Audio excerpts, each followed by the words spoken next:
like people were like, just believe in yourself and just like, just do whatever feels right. You want. Just do whatever you want and stream to 0 people and it'll be great. And you're like, no, it won't. It sucks.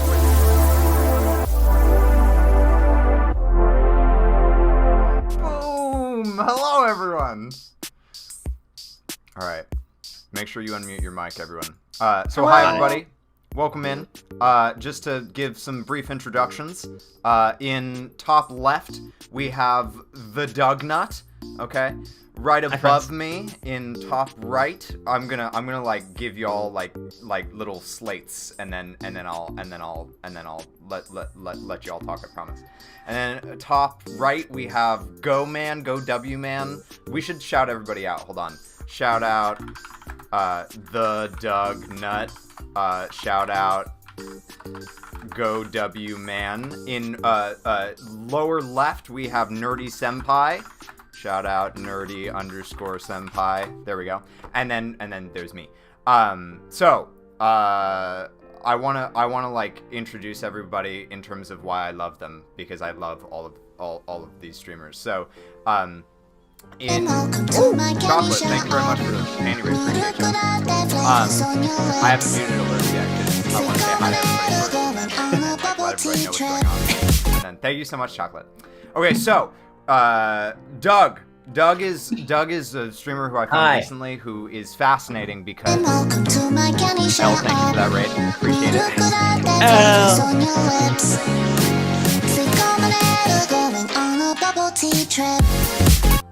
Thank you so much. Welcome in, everybody. Doug is a streamer that I found recently who is fascinating to me because he has like just fantastic instincts in so many things. Like I think so many of the like sort of pitfalls that streamers fall into, he just sort of like effortlessly avoids, and it's really interesting, and I'm excited to talk to him about it. Yeah. And then we have GoWMan, who egotistically I think thinks a lot like me, and it's rare to find somebody who thinks like me, and so it's exciting to find someone who thinks like me. So I'm really excited to have like a fellow content creation nerd here with me, because I love it. And then Nerdy is one like a very what's the right way to put this? One is a female content creator, which is like amazing in itself because of all of the like hurdles that female content creators have to overcome. And then 2 is just like the amount of like effort and thought that she puts into her content is really like admirable, and I admire her a lot. So, hi everybody. I'm sorry. Hi. Hi. Hey, you gotta do it. You gotta do the intro. Yeah. So for everybody in chat, I want to say hi to everybody. Birdie, L, Androsity, Joey, QP, Andro. Sorry. L. Yeah. Oh, is Andro from your community, man? Hey, I mean, yeah. Just hi, buddy. Hey, sorry, That's awesome. Sorry. That's awesome. No. Please interrupt me all you want. Undying, like seriously. Doug, Nerdy, hi everybody. So my mind is a little scattered. Oh, Raven's friend, hello. Wesley Zaccardi, hello. Please let me know, like, like if you came from somebody else's community or whatever, like, please let me know, because I like knowing that stuff. Oh my God, Wesley's here too. Oh my God, so many people. Hi guys, sorry, yeah, I can see the chat now. All the pickles. My friends. So I am scattered, because I normally give myself a lot more prep time, and this morning I was doing like going live tweet like after I went live, and it was very scattered. So these 3 are gonna have to reel me in a little bit, but just so that y'all know, and when I say y'all, I mean chat. I'm gonna be like muting alerts and ignoring y'all for like the majority of this discussion. At the end of the discussion, there will be like I'll say like, does anyone have questions? And like y'all probably won't, but if you do, like feel free to like throw them out there, and we'll happily like answer them together. But for the most part, like I want to be able to like really focus on these 3 and like try to like provide as much value as I can and like learn as much as I can from these 3. So yeah. The rooster's balls chin is very distracting. Yeah, that's welcome to What Pod. rooster's balls? This is so nerdy. You're the only one that I didn't show the overlay to before stream started. If you look at stream, there's a little overlay of the new cock logo because we renamed the Discord cock. So It reminds me of like did you ever watch Men in Black and they have the bald chinians that just have like balls for chins? Reminds me of that.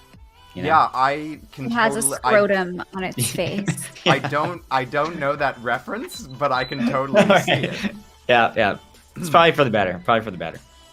All right. So, just again, muting all alerts. I'll come back to anything that happens afterward, and yeah. But I'm excited to get started. So, first thing that I want to start out with is like, do you all have anything that you're aching to like say or talk about or do or anything like that before we get? And if not, that's totally fine. But like, I just want to check in and make sure that I give you all room to talk.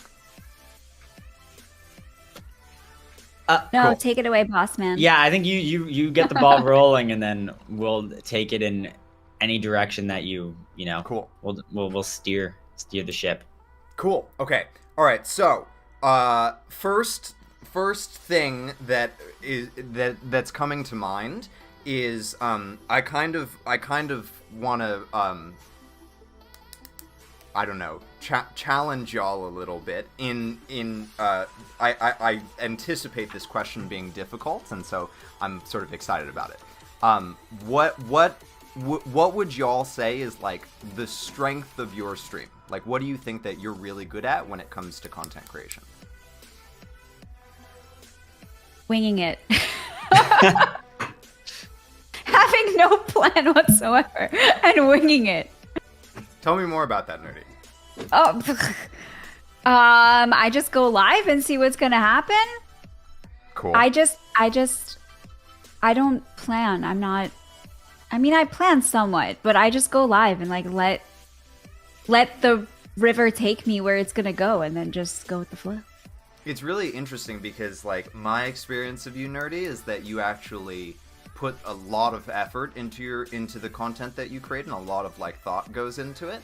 So it's interesting that the first thing that you say is winging it. I mean, I put thought into it, and I'll plan like an idea. I'll plan like, okay, I'm gonna do this like Nerdtober thing, and this is how it's gonna go. But then at the end of the day, I just hit like, I wake up the day I'm gonna stream. I'm like, what am I gonna stream today? And then like sometimes I don't decide when I'm streaming until like I'm hitting go live, and I'm just like, hey, what's up? And let it kind of go. So like I plan in that way, but I don't. I'm a very like, I'm just gonna. I mean, I think about stuff, but then I just, when I'm actually gonna go live, I just sort of like. So like what I'm hearing you say is that like you do prep, but in terms of the show, like you really just sort of like let the spirit take you. Does that sound accurate? Yeah. That's exactly what I do. I like that. All right. What about you, Doug? Me? That's a hard. Yeah, that's a hard question. I don't know. I like to think that I interact with chat fairly well, but Okay. Depends on the day. Like it depends on the day. I would say I'm not good at winging it. Like I feel like I need to know what I'm doing, and like usually like if I don't know. I tend to be really bad with like changing up what I'm doing midstream, I think. So, but okay, hang on. I should talk about what I think I do well at though, because that's the question. I think interacting with the chat is good. I think I enjoy that. I think you know, I mean, I don't know. I just have a good time. Like I think that's an important thing anyway too, right? So I think I'm good at least having a good time. I think I'm if good I at having a good time. I'd probably just, if I was having a bad time, I'd probably just end stream and be like, we're just gonna pick it up another day. Doug, can I ask a question? Yeah, of course. My impression is that sort of like regardless of like what's going on in terms of like the external factors of your stream, like, you know, like concurrent viewership or chat or like followers or whatever, it seems like you're always having a great time. Yeah, I just like it. I mean, it really depends on the day. Like I think some days things get you more than others. I think like recently I've just started turning off the view count on my stream, because I used to like having it because like it helped me. Because if I had like, you know, if I saw it dip, it kind of gave me a little boost to be like, okay, I gotta sort of step it up a little bit. And now I just sort of leave it off, and just because it now it sort of it does the opposite, where I just start to get kind of bummed.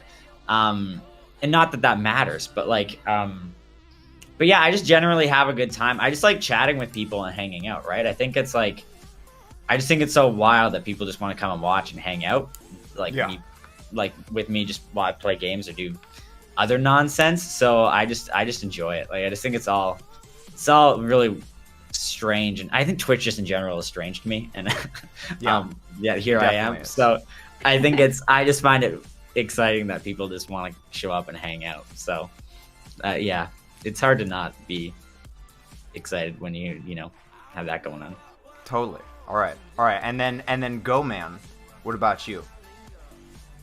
Oh, well, I would say that bouncing off of both of them, like, I don't really, like, I make a plan, but then it never goes according to plan. Like, you know, like this morning, you know, we're rushing to get ready. You know, same with my stream. Like yesterday I went live for the first time in, I don't know, probably about 3 weeks, and everything broke. But it's just a matter of bouncing back and just, you know, brushing it off and having fun. So what some of my best streams that I had interaction in and we were all having fun in chat were just, you know, having fun in game with the people I was playing with, and having conversations with chat and trying to, you know, really interact with chat. Gotcha. Yeah, so like what I'm really hearing you say is like adaptability is your strength. Like the ability, like you make a plan, but like you're always able to sort of like roll with the punches and like figure out what's going to happen from there. Yeah. You got to be adaptable, and when things break, that's just what it boils down to.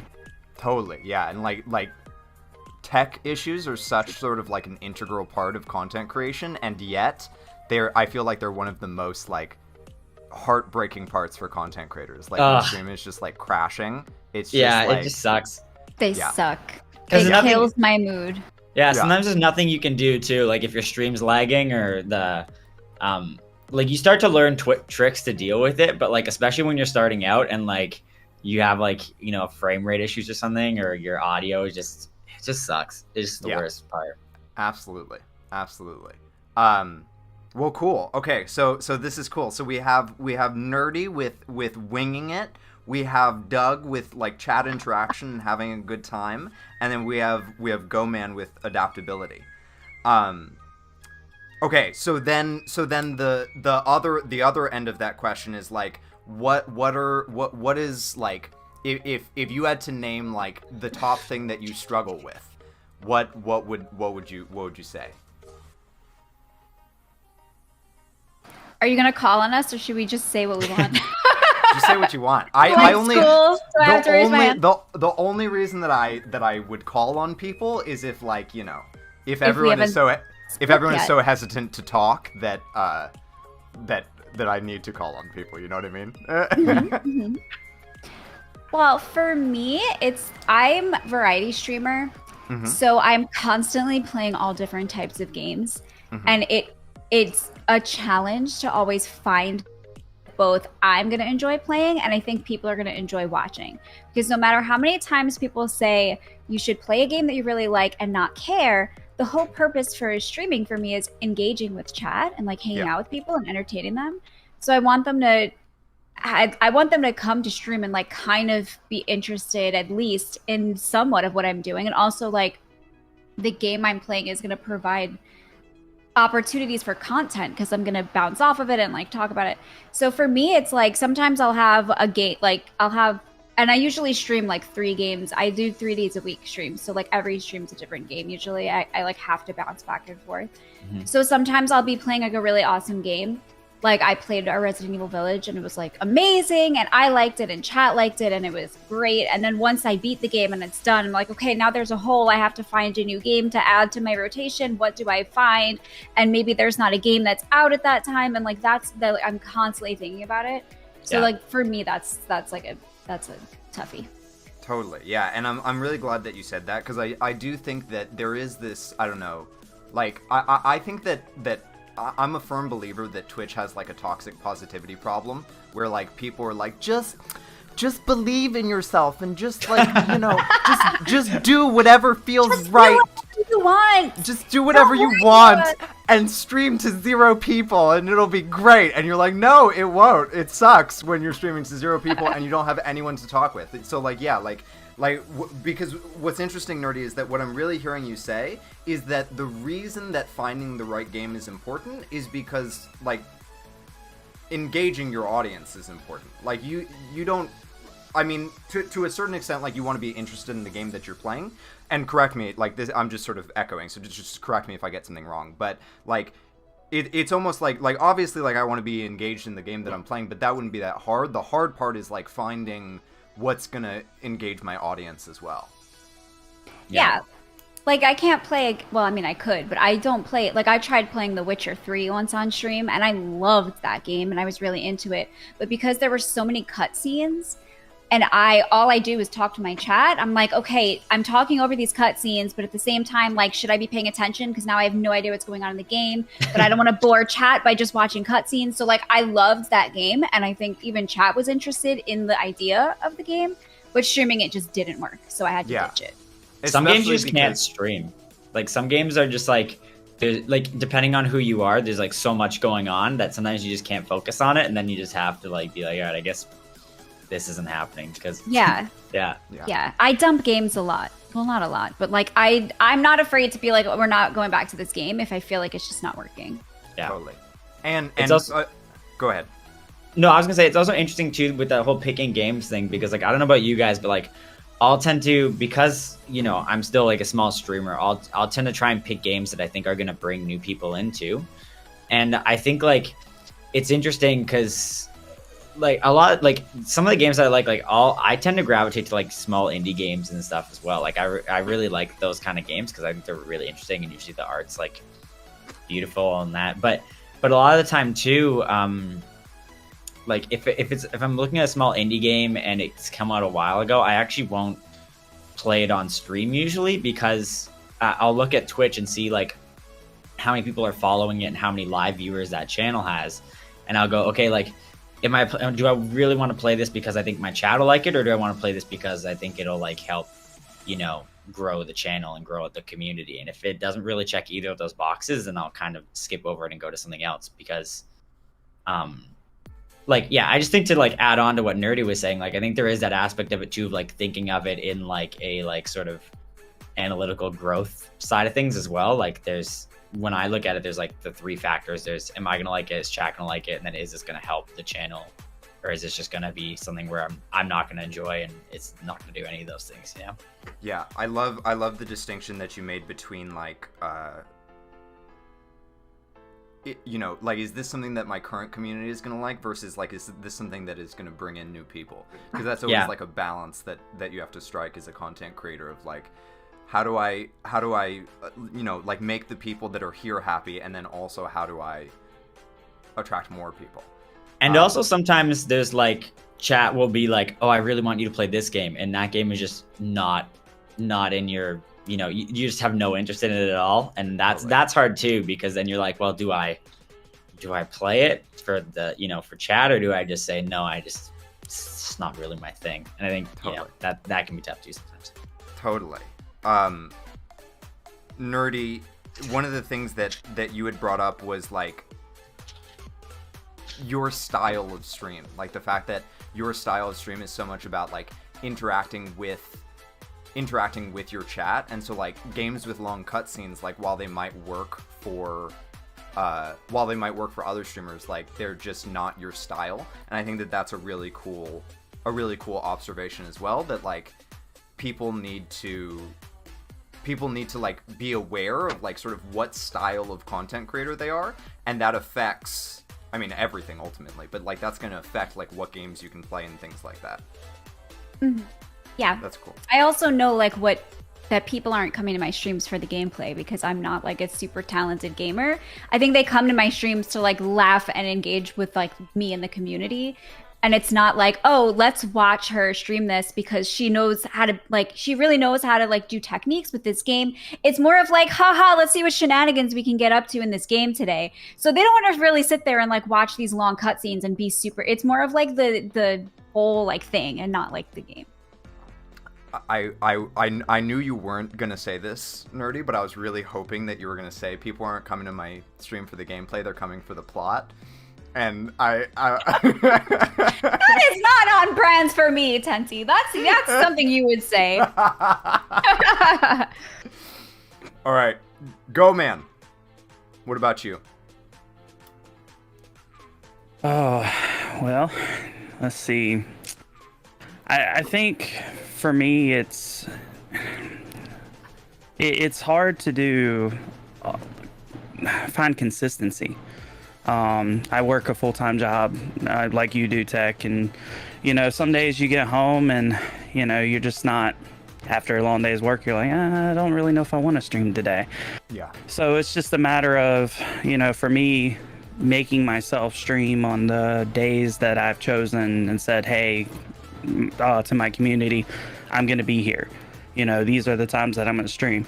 Now, obviously, things come up, and you have to say, I gotta do this tonight or whatever. This came up, and it's about being transparent with your community. Mm-hmm. But I think that's one thing that I really struggle on is consistency. Yeah, and especially because of how important consistency is in content creation. Like, I was watching a video recently that talked about how like consistency affects growth by like 40%, where like if consistency isn't happening, like it can hurt your growth up to like 40%. And so it's really intense to think about like, oh man, like I really need to be consistent. But at the same time, like if you're showing up, if you're forcing yourself to show up and you're like miserable, like that's arguably gonna affect it even more, because then like you're not providing good content. So like I guess this comes into an interesting part, which is like, how do y'all strike the balance between like, because I think that all of us, none of us are full-time streamers. We all work like a full-time job separately. So like, how do y'all strike the balance between hobbyist and professional? Because I think that we all take streaming or content creation relatively seriously, and at the same time, like we're not full-time streamers. So like, how do y'all strike that balance? Go. Yeah, I think Nerdy, you go first. You go. Well, first. you started talking, so you can go ahead if you have something. I was just trying to fill. I think like, for me, it's hard because I think it is kind of like almost like a full-time thing for me. At least it feels like that. Like when I'm not streaming, I'm kind of like working on ways to improve it, or thinking of what I'm going to do next, or looking up, like Nerdy said, like looking up games that are coming up. Like I feel like I'm very much like, constantly doing something to, because I think people just naturally, have short attention spans, or like I know I'm that way. Like I was even just talking to my friend the other day, and like my brain is just like all over the place. I have trouble focusing for, an hour, let alone like 4 hours. Like I'm always so impressed by viewers who hang out in streams for the full 4 hours, because I'm just not built like that. So, and I think I'm aware of that. And so for me, I'm constantly trying to think of ways to like keep people engaged. And then also like engaging people in Discord, or going in to other streams and meeting new content creators and that sort of thing. It's hard to balance. It is hard to balance it for sure. And I think I'm a little weird because I also work freelance. So I kind of like, work an irregular schedule, which makes it even harder to sort of keep a consistent Twitch schedule. So I think there's definitely that, and I think like I don't know. Yeah, I think I just have to be.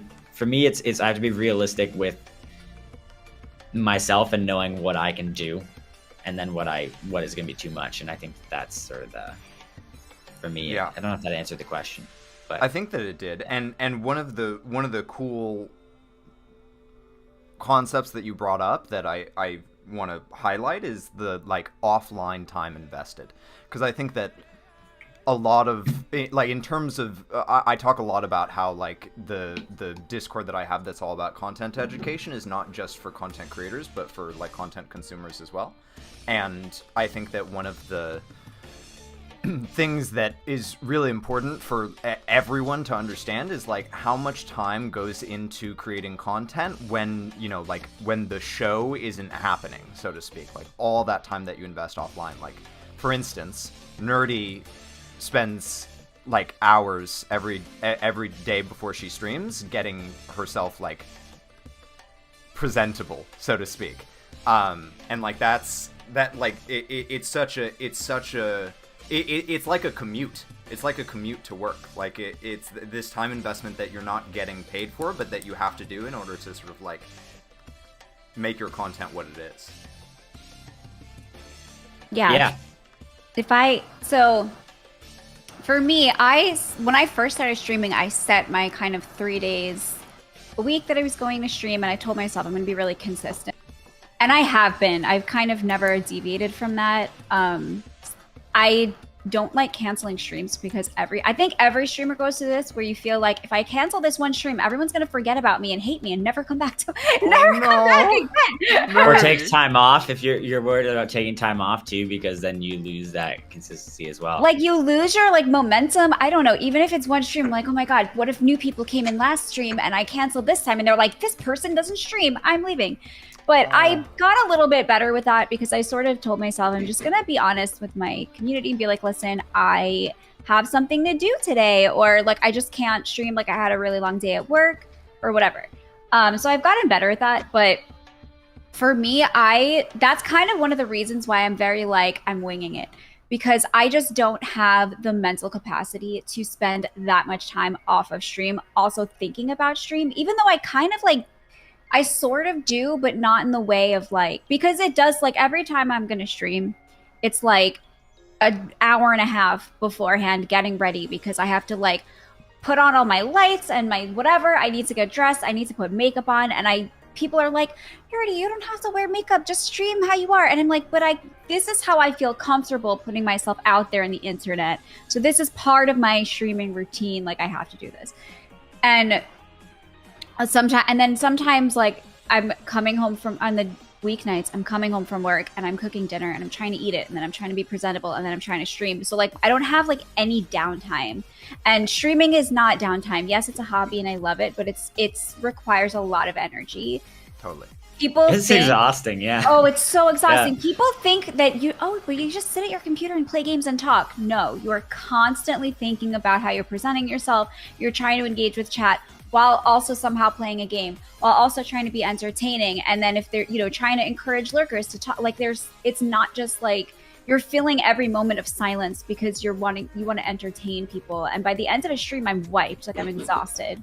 Mm-hmm. So, but I really enjoy it and it's a hobby, and that's why I do it. And I think, I actually get kind of perturbed when someone says like, but it's a hobby for you, why do you care about your numbers or your growth? Like it's not a big deal. I'm like, no, it's a hobby, and just because it's a hobby, it's something I want to excel at and do well and like grow and progress. Just like if you are playing piano for the first time, you don't want to say like, oh, it's just a hobby, so I don't care if I don't play, if I never learn how to go past playing chopsticks. Like you want to do well at it, and part of the enjoyment is like seeing yourself grow and like all the stuff you can do.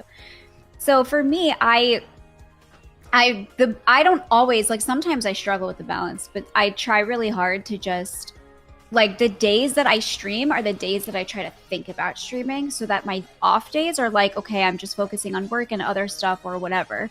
But like if I know I'm gonna stream that night, like I'll be thinking, if I like on my lunch break at work, I'll be thinking like, okay, what I'm gonna do, or on the weekends I might be thinking like, okay, how's stream, like do I have like an idea of how stream's gonna go this week, even if it's just like a 10-second, like I'm gonna probably play this game, and this game, or whatever. A lot of time I actually figure out what I'm gonna do, like I'll talk with my chat on stream and develop an idea. I'm like, oh, I'll do that this Sunday stream. Like I recently got a little anime shelf, like a shelf to like display my anime figures, and I put it together on a stream. And that was a really spontaneous thing where I kind of was like, okay, oh, what if I put it together in stream? Would you guys be interested in seeing that? And then people were like, yeah, that sounds like fun. I'm like, okay, cool. I know what I'm doing like next Sunday.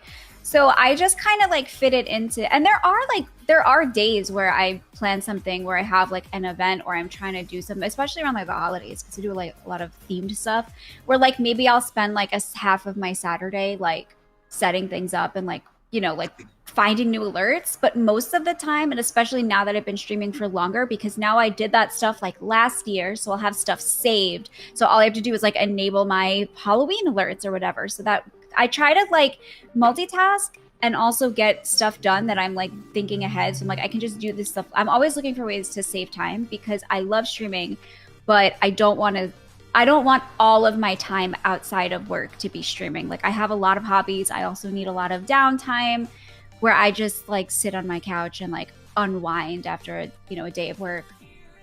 Okay. So I try to like fit it into these other times where it's like a multitask thing, but it's not always easy. But I think that if you like, if you just, and that's why I think when you are overwhelmed, it's important to like take a stream off or whatever. But I kind of try to get into a rhythm, and that's how it works for me.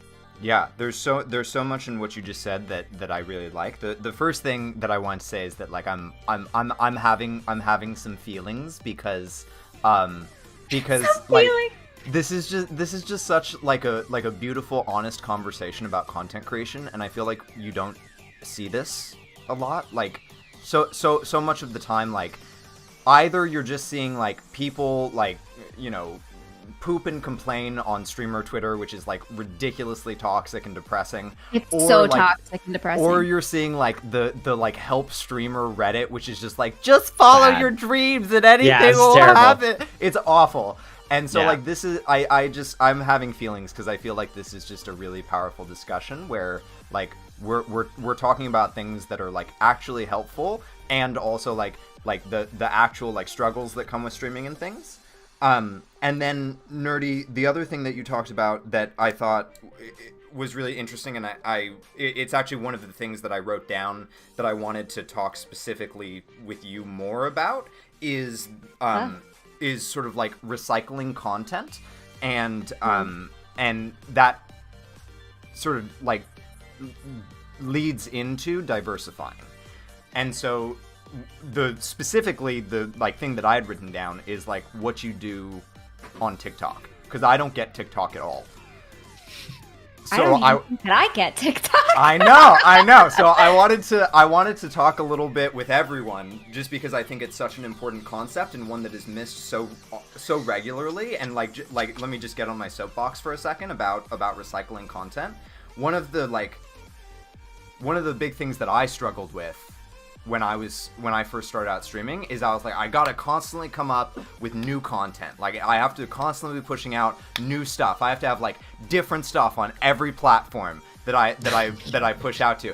And like the amount of burnout that I went through isn't even funny. I was gonna say, like, that sounds tiring. I remember my friend being like, Tech, your burnouts are getting so regular that I can predict them. I'll be like, 3 months, time for Tech to burn out again.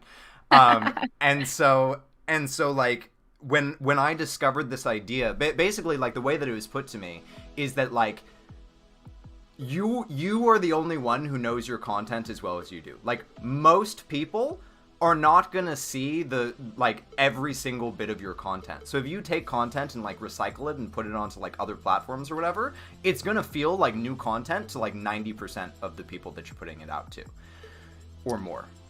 I think people have like preferred platforms as well too, right? So someone who's watching you on Twitch might not watch you on TikTok, or someone who's going to watch you on YouTube isn't going to watch you on Twitch or whatever. Totally. So Yeah. Yeah, it's really rare for someone to follow you on like every single platform. Totally. Totally. Mm. And so then so like then diversifying allows you, one of the things that you talked about, Nerdy, was like that, like every time you like take a break from stream, you're like, oh no, like new people who stop by my stream like won't stop by, or like, oh no, like everyone's gonna forget about me and no one will love me anymore, and like all the things.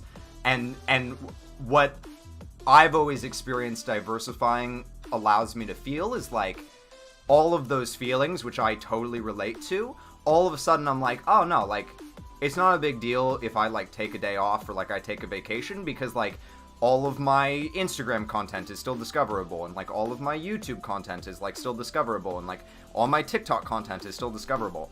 And so, but that being said, what I don't understand is you seem to have such a natural, I don't know if it's natural, it may be very hard work, but you seem to have such a, you seem to get what to do for like Instagram Reels and like TikTok Shorts and like things like that, and I want to like pick your brain about it a little bit. Well, back to my whole MO of winging it. Okay. Well, okay, so I just recently got a TikTok, like not even a month ago. I feel like I've always felt the most, like outside of Twitch, the thing that I've always gravitated towards was Instagram, because I feel like it's easy to come up with content for that. Because I literally post a picture of my cat or a selfie or my food or whatever. And then honestly, a lot of what I do is like I follow a lot of other like creators on their socials, and I would see what they would do, and I'd be like, I kind of like seeing when they post like them walking down the street, like, you know, showing like the sky or whatever it may be. And then I kind of would be like, oh, maybe people would be interested if I did that. And I kind of did. And then what wound up happening was the Instagram reel, like as I started watching reels, like I figured out how to watch them, I discovered that the algorithm started like giving me a lot of anime content, because obviously they know I'm a weeb. So I started to see all these cute things that other people are doing, and I was like, this is so freaking cute, I'm gonna do this. So then I started basically doing like this similar kind of stuff, like, and just made like a reel one night, and it doesn't get like a ton of likes, but it alerted me that it got like 1,000 views, and I was like, wow, like 1,000 views, that's insane. And even if like only 20 people liked it, knowing that like there was kind of an audience for it, I was like, this is cool. So like I would occasionally just like after stream, when I'm already put together, I will just make, like if I had an idea or if I saw an idea from another reel that kind of like sparked something, I would just maybe make it and like shove it in my drafts, or just like make it and put it out there. And then I saw on Instagram that everyone would be posting their as reels TikToks that they made, and I was like, I don't know if I want to be on TikTok. I had this idea that TikTok was like a bunch of 14-year-olds, and like that's not kind of like my content is all like 18 plus. Like I don't like having younger than 18 in my community because it just makes me uncomfortable. And I was like, I don't know if it's going to be like that. But then I started kind of, I'm like, I kept seeing it over months and months, and like people that I admire would have TikTok, and I'm like, let me just get it. If it sucks, I'll get off of it. And I really just like loaded like 5 of my Instagram reels into TikTok. And then I was like, okay, these got like, you know, like 500 views each. Like I'm really happy with that. And then I uploaded one there's like a TikTok trend where it's like, show yourself, like how hard did puberty hit you? And you put a picture of yourself when you're like in your awkward stage, and then a picture of you now. And it seriously took me 5 minutes to make this very easy TikTok. And I'm like, no one's gonna, like, this is not like this very elaborately done thing. It's probably gonna get like 10 views. And it like, I don't know what happened. It blew up, and I now have like over 1,000 followers on TikTok. And I discovered like, okay. And then I discovered that there's like a whole like streamer TikTok, and there's a whole like anime TikTok, and there's like all these different. So I'm just kind of like going with the flow. But everything that I post on TikTok also becomes an Instagram reel. Also, I'm just discovered YouTube Shorts. So I just do the same thing and just post it in all these different places because I saw other people doing it. And I'm like, well, okay, I'll do that too. Because the worst that will happen is that someone that follows me on both will just skip the thing that they've already seen. And the best that will happen is that someone that follows me on TikTok that doesn't know who I am and doesn't know that I stream or doesn't know that I'm on Instagram will see it and follow me. And then maybe eventually will be shuffled into Twitch. Sorry, I'm really long-winded. I feel like I talk for like days. Please. Do you guys find that like TikTok, because this is the weird thing, is the overlap between the platforms I was kind of talking about before, right? And like in my mind, like certain platforms are better, that help lift up other platforms more than others, right? Like in my mind, like Nerdy, you mentioned like the YouTube Shorts, which I think is interesting because like I think YouTube and Twitch translate to each other a lot better than like Instagram and TikTok translate to Twitch, or, you know, because the formats are so different, right? Like in my mind, somebody who is like watching a 15-second TikTok video, it's gonna be really hard to get that person to come over and watch a like 4-hour Twitch stream just because the amount of time it takes, right? So I'm curious, is like, are you seeing a lot of, with like, you know, now that you have like a larger follower base on TikTok, are you seeing a lot of new people coming over from your TikTok, or is it like not a ton yet? It's only been a very short time. I noticed a ton of people from TikTok following me now on my Instagram. So there's like translation between that. I haven't seen a notable change yet, but I know for a fact there's a few people from TikTok that have followed me on Twitch because some of them are other creators, which is also really cool because it's a good way to find them. Who are like the type of creators that are interested in the same kind of stuff that I am. Yeah. And I've seen like, I'll have an interaction with them on TikTok and then I'll see that they followed me on Twitch. Like that's happened a few times. I had a couple of people who like commented on my TikToks that I responded to their comments and then I saw their name follow me on Twitch. So it's not like gigantic, but for me, it's kind of like, the thing is just like casting a wide net. So maybe not everybody on TikTok is interested in the kind of thing that's on Twitch, but there's probably some people on TikTok who also are on Twitch. And if they are also on Twitch and they see that I'm on Twitch, maybe they'll follow.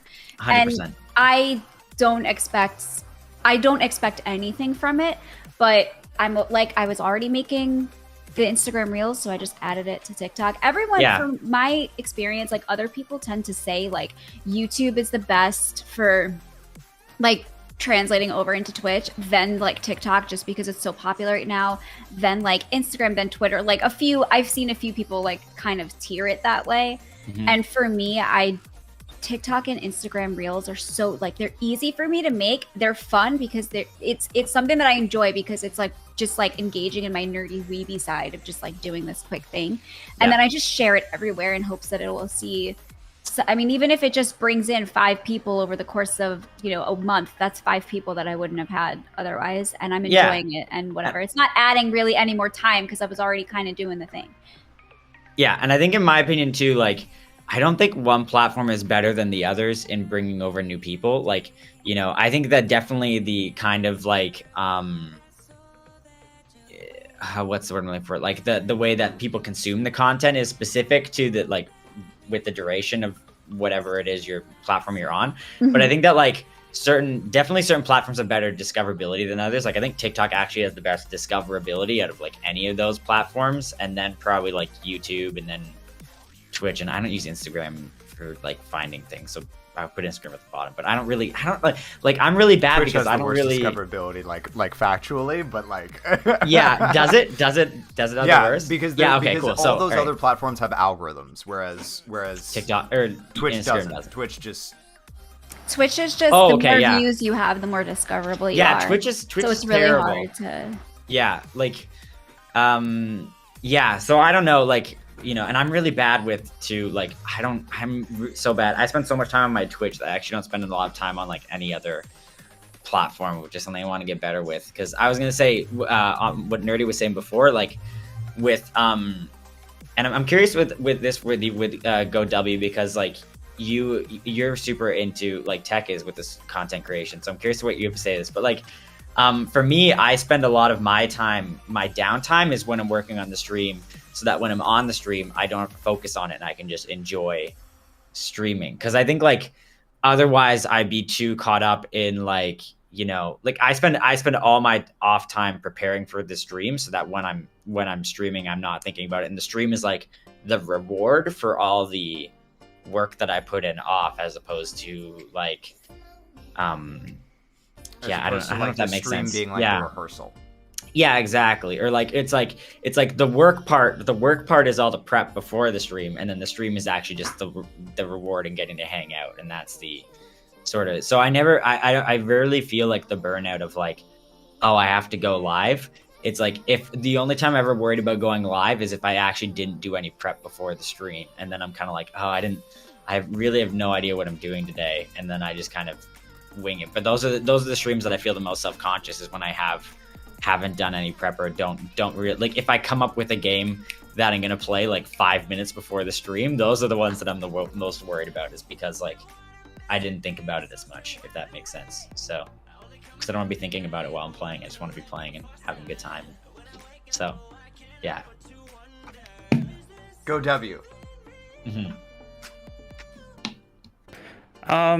Yeah, I mean, I totally understand the prep part, because I'm a person that likes prep. I like to go in with a plan, but like I said earlier, nothing, at least from my experience, goes to plan. But I think Nerdy hit it on the head with the way she recycles content. Like, you're saying you want to be focused entirely on your stream and, enjoy it. So do that. But if you have like a hotkey or something where there's a memorable moment where you can hit highlight and put timeline markers, even clips from chat, just take those, compile them, throw them on YouTube Shorts or TikTok, things like that.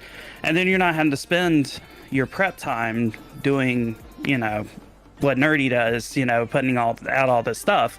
You're just using recycled content that other people haven't seen to draw them to your channel. Yeah, for sure. I would love to learn how to do that marker thing. I don't know how to do that. Like hotkey it so that I just, because I'll like have to go through my own clips. It would be so nice to just have it and I'm like, bam. I don't have to think about this later. I'm with you there. I did that when I started streaming. I would like have the hotkeys, and I found that like I would kind of lose my what's called like my groove, or like I would lose my tangent or train of thought or whatever if I did that. Like it just because I know I'm doing it, even if it doesn't look like it. So I actually, like, a lot of the time I'll go back after stream, and I kind of remember the moments like after, like the memorable moments, to be like, okay, and I'll go back after and clip them for myself or whatever, because just in the moment being like, and that's the moment I want. That for me, that takes me out of it, and then I can't I lose my groove. Well, do you both have a stream deck? No, I do, but I don't know how to. I just know how to like switch my scenes. I don't know how to make the most use of my stream deck. Okay, because there's actually a add-on for the stream deck where it has a highlight marker that you can just hit while you're streaming.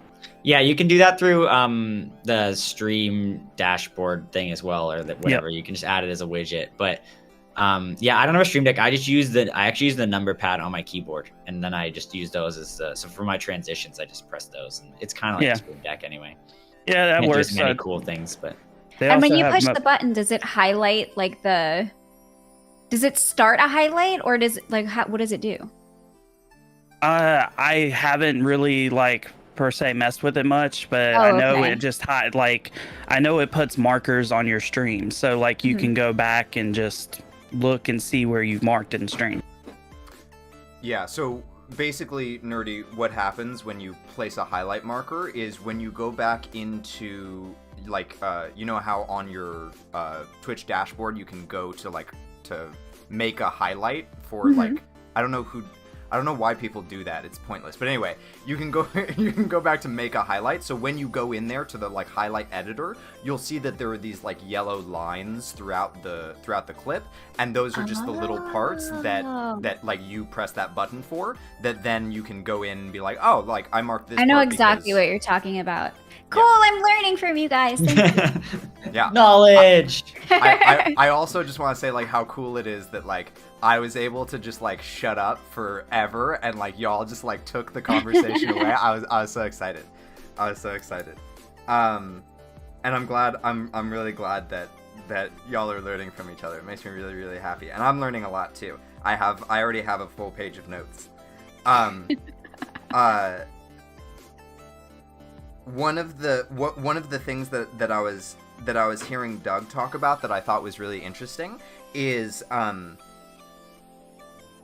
Doug, it sound the like analogy that I'm drawing from what you're talking about is like a theater performance. Like I think that because of your background, and tell me if I'm wrong about this, but because of your background that you have some experience in like theater arts.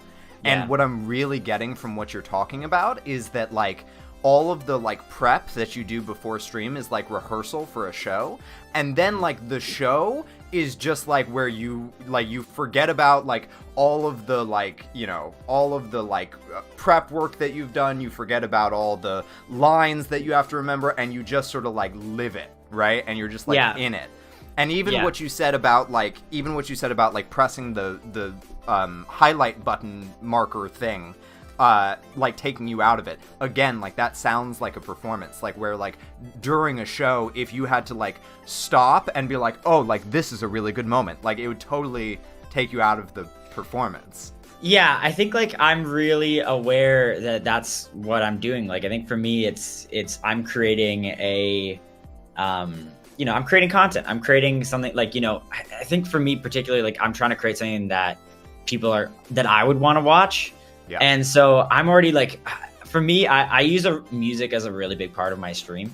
And I spend a lot of time off stream, like curating a playlist of music that sort of like sets a tone, right? For a specific mood. Yeah. So that when I like, for me, that's like if I do stop to like change something or to put a marker, I'll do it with the music, right? Because I know that like, I think that really helps keep people engaged and like this is the tone that we're in now. And it also helps me, like, because I'm pretty high energy, and if I'm just like sitting here in my room silently, my energy just drops down and I become more relaxed. So if I have the music kind of helping get me excited, then so for me it is like a performance. Like for me it's like I need to you know, I'm creating something for people to watch, and for me, it's gonna be something that I want to watch too.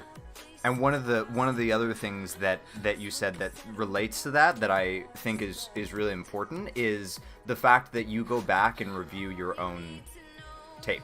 That you go back and because I think that so many people don't do that because like the most common reason that I hear is they're like, oh, like I just can't watch myself. And I think that's the problem.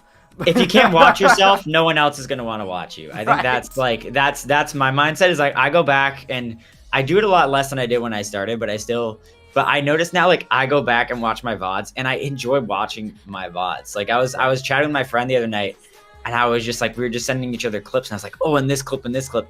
And I felt so conceited and like such a, you know, cause I'm just sending clips of, but I just genuinely thought that they were like really fun moments. And like, I was like, oh, and this was so fun. And this was so fun. And for me, it's fun to watch, and I think that's what I want. Is I want to like my own content, and I want it to be something that I want to watch. And I think that like for new streamers, like I think that's such a good thing. Is like if you can go back and watch your own stream and be like, this is I like watching this, then I think that's a good indicator that you're on the right track and you're creating content that at least somebody's gonna want to watch, right? Yeah, exactly. And I think that like there's two pieces to this. The first one is like, if you're watching your content and you hate your content, like improve your content until it gets to a place where you actually like your content. And then like if you're finding that like it's no longer about the content, and this is me getting on my like self-improvement soapbox because I have to. If you're finding that it's really not your content and it's just like you, then like that like I think that a lot of people talk about like the mental health toll that Twitch takes, and it definitely does for sure. But I also think that like Twitch has done a lot of really amazing like mental health care for a lot of people. Like, I think a lot of people have really like found value in themselves through like their like streaming journey, and like what the value that the community sees in them, that they start seeing that value in themselves. And so I think that it can be a really powerful journey to go on from like a therapeutic self-improvement perspective, as well as like, you know, creating good content. Yeah, I think it's helped me with my confidence a lot. Like, I don't know about you guys, but like for me, like it definitely just helps me. Like, yeah, well, because like you go from just, I don't know, it's weird being at the center of a community, and like as a streamer you don't like to think about that to some degree, but you kind of are, right? And it's weird having people rally behind you, and it's intimidating, but it's also really like self-assuring and nice. So I don't know, it's definitely helped me with, you know, that. I mean, but I think some people definitely, like, that's the hardest part for people, is watching themselves. I think people have a hard time watching themselves back. And you just gotta, like, for me, I don't know about you guys, but like a lot of time I'll have myself up in front of me while I stream, because I think there's something about like staring yourself in the face as you do it, or being aware of what you're doing, that really helps me. Whereas like I get kind of worried when I can't see myself, you know, because then I don't know what's going on, and it feels very much like out of my control, if that makes sense. Like, I'm the same way. I have to have my Streamlabs like preview open. Yeah. Because I need to see like maybe my light's really washing me out, or like sometimes like I'll drift in my chair and like I'm totally off center, and like I just need to like have it at the corner of my eye. Yeah. I find it useful too. And I don't always watch back my VODs, but if I have a really fun, like I really enjoy watching clips, and I really enjoy like if I had like a really good stream, like sometimes I want to watch the VOD to almost like relive it, because it was such a good time that I'm like, wow, I want to, and then it's just like having fun. And like it's not like really it's not almost like watching yourself as much as it's like just watching your stream from the outside and then like enjoying it almost as a viewer. It's like it's a lot of like, I think it's fun though. I think people should do it more. And I'm not saying go back and watch your whole 4-hour VOD or whatever. That's a huge, but like, I think what a good test is see if you can watch yourself for 10 minutes without skipping through. Because that's a good indicator, because if you're watching yourself for 10 minutes and you're skipping through, you could be a viewer who's like clicking off, right? That sort of thing. It's like you're not engaged enough to sit through that 10 minutes. And no one's gonna be like, you know, you might go to a part of your stream that's boring, and you know, like no one's gonna have like a really like super engaging entire stream the whole way through. That's really tough to do. But you can look at those moments and be like, okay, here's what I was boring. Why was I boring in this moment? And then kind of like take from that what you will. But I think the 10-minute rule or the 5-minute rule or whatever works for you. But yeah, that's what I try and do. Real quick, I wanna ask a question specifically for GoWMan. I obviously, you know, y'all can answer as well. But GoWMan had talked to me previously about how lately you've been thinking about sort of like running your stream as like a non-monetized place, where like the monetary aspect is like really not involved at all, and it's actually just sort of like purely a funnel for like other things that you want to build. And I thought that was really interesting, and I wanted to talk to you a little bit more about that, sort of pick your brain about that. Yeah, I mean, we've obviously talked a lot back and forth in the Discord, you know, about the whole Twitch stuff, geeking out on Devin Nash and all that good fun stuff. But yeah, no, I mean, I've been thinking a lot about it, because, you know, I haven't signed an affiliate contract or anything yet like that. And I don't know, I remember the days back years ago when it was you had a dedicated server, you played a game together, and you built a community. I think streaming has become kind of that aspect as games have gotten away from dedicated servers. So I'm kind of looking at it in the sense of, you know, for me, streaming's not really about making money or anything like that. For me, streaming is, meeting new cool people and playing games with them. That's just what it has become. And I think it's a cool way to look at it. And I've seen other streamers, and it actually does, like, they've done really well.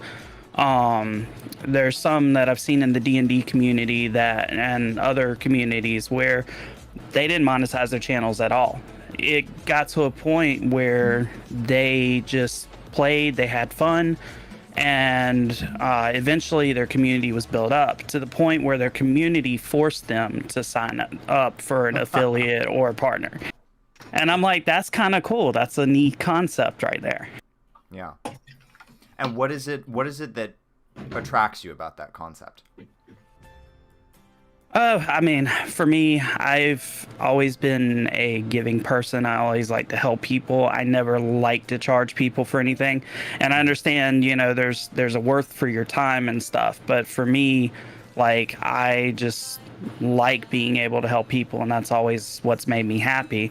So, having fun with friends and stuff like that, and getting to a point where you have that community that you can game with and have fun with, and even other streamers helping them out, that's more enticing to me than trying to meet a monetary goal of $100 on Twitch just so they pay me out. I see. Cool, man. Cool. Yeah,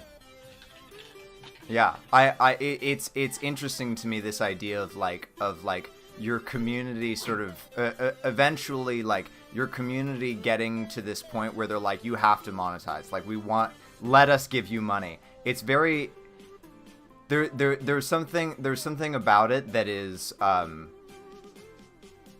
man, I don't know, like, wholesome. Yeah, exactly. Yeah. Shut up and take my money is strangely wholesome.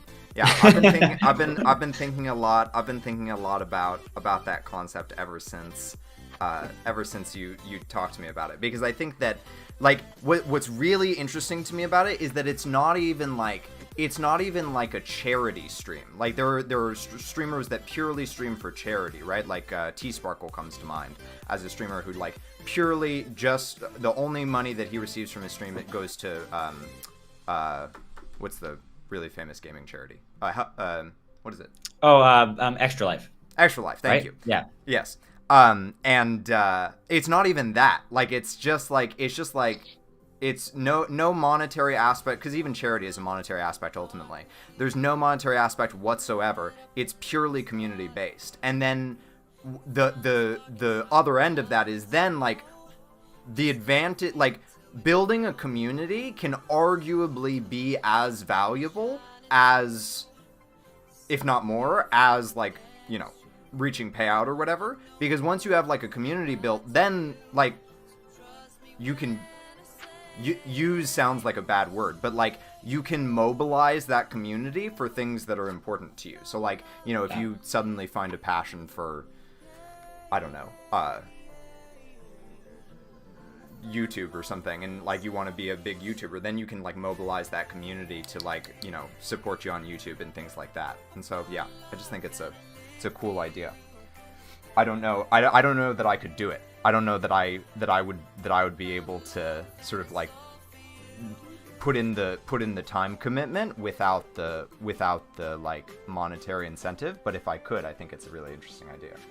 I think the monetary incentive is interesting too, because, like, I think, like, for me, it helps me do it, I think, is what it is. Like, I don't get, I always still feel weird when, people gift a lot of subs or whatever. It's just, like, there's something weird about that to me. But, like, and I get it, and I get why people want to do it. And I, like, a lot of the time it'll happen, like, a hype moment or something, and something will happen that people will do it. But it's still, like, I think what's nice about it is, it lets people celebrate with you, and the reason why I don't discourage it is because it does help me continue to stream, I think, is the big thing. Like, I don't think I could stream nearly as much as I do now without just getting, like, even the, like, little payouts that I do get. It still helps, like, fund new games for the stream. Or, I have, like, Xbox Game Pass is a great thing that you can pay, like, $10 a month and get, like, access to all these games that you can use for your stream. Like, I think, like, those tools to help you stream like it sort of helps you pay for that. I always find it interesting because like I find in my chat, people tend to gift like I think different chats have different forms of like monetization that they like to give, if that makes sense. Like some people get people who like to donate, some people love using bits, and some people love using subs. Like my chat like almost just gift subs, and that's sort of the way that they do it, right? And you know, I think that's interesting too, because like, you know, you could talk about the way that you make money on Twitch all day, but like, you know, at the end of the day, like you know, donations go pretty much right to you. Subs, you know, Twitch obviously takes a cut of, and then bits. I think Twitch takes a cut of bits as well, do they? Or yeah. So subs is 50%, and then bits is about 30%. GoWMan, correct me if I'm off on the. No, I think you're correct. And bits, the cut is by the person cheering, but subs is the cut comes out of the streamer's part. Yes, yeah, right. Which ultimately is the same thing, right? I guess so. I always just thought of bits as being like 100 bits is $1. So like if you get 1,000 bits, it's $10. So I don't really like. I don't even know how much they cost because I usually don't buy them. Same. I just donate to people because I know that it gets them the most. Totally. Yeah. This is a really great I want you all to keep talking about monetization. I desperately have to pee, so I'm gonna run pee, and I'll be right back. Okay. I'm curious though. Like, go pee, Tech. I'll just because I was gonna ask you guys like, because I think gifting subs is interesting because it can kind of help bring. Do you guys think it helps bring new people into your community? Because I don't think it does at all. I'll be honest. No? I think that gifted subs.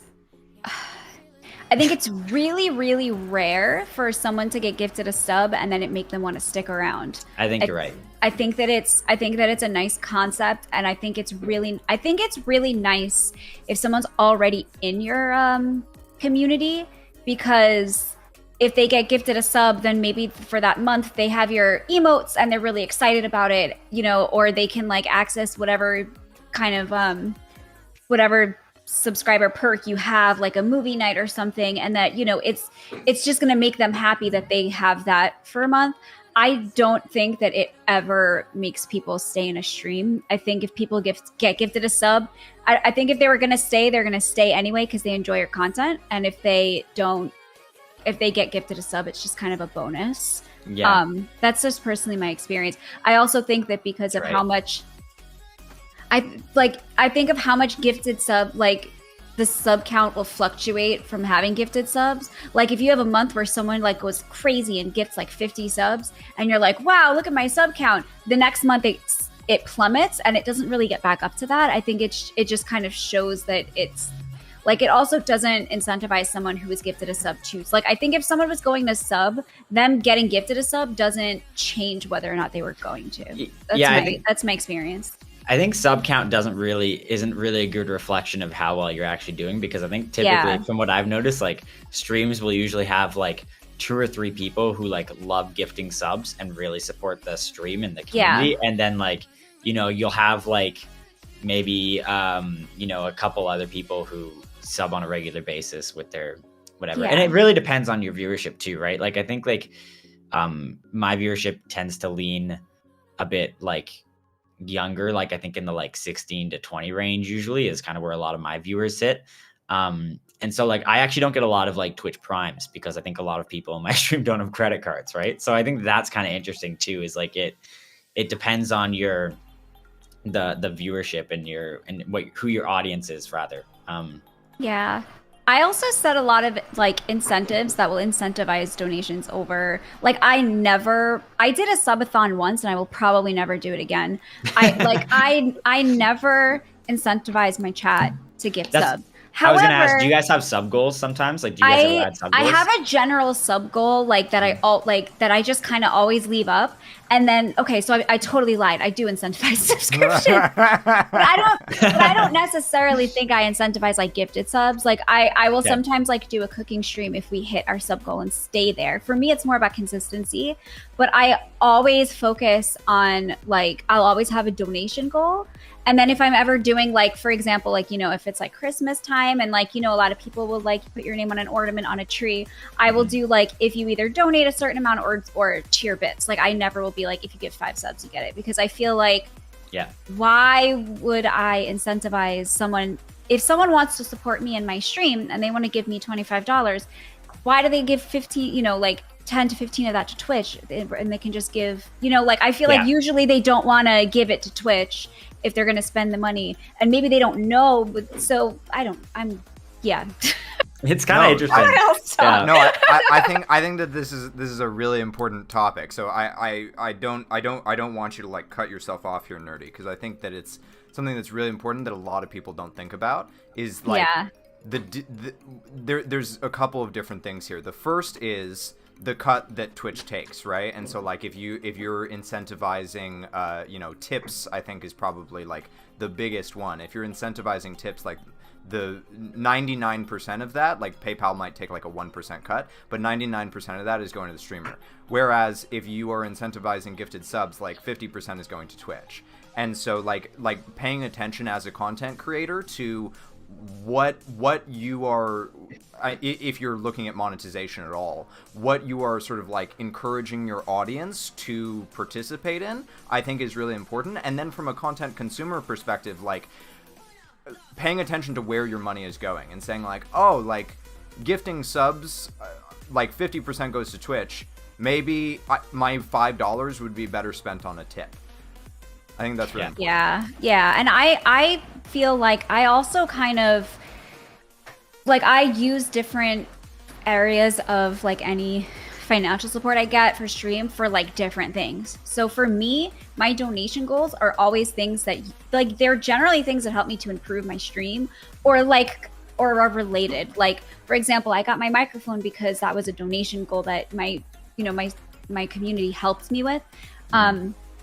And like that shelf that I built was also a donation goal. So it's like things that are like usually related to like my stream or like things that they're gonna probably see a result of somewhere in my content. Like even if it's like Halloween costumes, because Halloween's coming up, and like those costumes will be things that we'll stream in, and we'll have like super like, you know, Halloween themed things. And then usually like bits and subs are things that I use those more as like support for like the stuff that I do for streaming, because like Doug mentioned before, like I have to put money into streaming as well. Like, I mean, for me specifically, buying new games, I am a gamer and I've always been a gamer, but I'm a casual and I wouldn't be buying like half as many games if I didn't stream. So like I kind of need the, you know, can't afford to just be buying all these new games. So like I kind of need that support to help me buy new games that I'm going to be streaming. I probably go through way more makeup than I would if I didn't stream, because that's actually something like I'm making myself up to be on stream, and I'm using now like double the amount of cosmetics that I would have if I'm just sitting in my house alone on a Tuesday night. So like it kind of goes to like these sort of hidden unseen expenses. Also, since I am a streamer and I kind of go in so many people's streams, I want to support other streamers as well. And it's just sort of like, it's a form of networking being a streamer, because you kind of make a lot of streamer friends and acquaintances. And I really want to support them sometimes. And I wouldn't have been able to afford giving everybody a tip and I still can't, but at least it helps that I know, okay, I can give this person, you know, like a sub this month, or I can give this person a tip because I want them, or it's like this streamer's birthday and I really want to support them and like jump on the hype train, and you know, like where I necessarily probably wouldn't have known 100 streamers that I want to do that to if I wasn't a streamer. So like it's like all of these kind of hidden and like weird expenses that you wouldn't think of. And then just, you know, like in general, my electric bill probably goes up because of all the lights I have every month. Like this stuff is just kind of like, it helps. And then there's specific things it goes to, and then there's, you know, so it's all like, so I always try to be really transparent with my community about that too, because I don't want them to think it's just like, hey, I'm sitting here, give me money, because that's not at all like what it's about. It's more of like, I really enjoy streaming. It requires me to like do all these things in order to put out something that's good and that I'm proud of. And I can't do it if I'm like, I'll be totally honest, like I can't do it in the way I want to do it if I don't have a certain amount of financial support. And nobody at all is ever obligated to give that support. But if they do, I try to give them perks for it. Like I'm really appreciative of it. And I think it's just like it's like a thing that, yeah, Birdie, shadow costs. That's a good way to put it. Oh, shadow as in my cat. Yeah, that too. I thought you meant shadow costs as in like costs that are in the shadows. Yeah, it's just shadow costs. I shadow costs and shadow my cat and shadow that are in the shadows. But it's like there's like this whole big thing to it, and I think that everybody, yes, people stream like for free, and our content is free generally, but it helps so much, and it's also like every little bit helps. So I'm always appreciative of any support that anyone gives. It's like there's never a negative thing. Everyone's amazing. End of story. And Nerdy, one of the things that you said that I wanted to highlight, because I think it's a really cool point, and also interestingly enough, I think might be very useful for you to think about going forward, that like you're already aware of, but it might not like transfer over in your mind to this other thing, is that like in building out goals, like one of the things that you were talking about is that you always try to sort of build out goals in a way that it's like people are seeing, you didn't say this exactly, but it's basically what you were saying. People are seeing like what their funds are going to. So like your goals are always like, oh, like if we reach this goal, then like I'll get a new streamer chair. If we reach this goal, I get a new mic. If we reach this goal, I get a cool new, like anime display shelf background. Like all that stuff sort of like allows like content consumers, viewers, audience, whatever, to like take ownership, like a piece of ownership in the stream. They're like, hey, that shelf back there, like I helped get that, or like that mic that she's using, like I helped get that. And like that is such a powerful way to like, one, make your chat feel empowered, make your audience feel empowered, and two, to just incentivize monetization. And the reason that I say like I don't know if this will transfer over is because like that's the same way that you want to build out Patreon goals for like people who are interested in starting Patreons. Like the best way to build out Patreon goals is saying like, hey, like if we reach this amount a month, I can start doing this with the money that we're making. And so like people get excited because they're like, oh, like I want to see that. And then you kick your goals butts. So I thought that was great.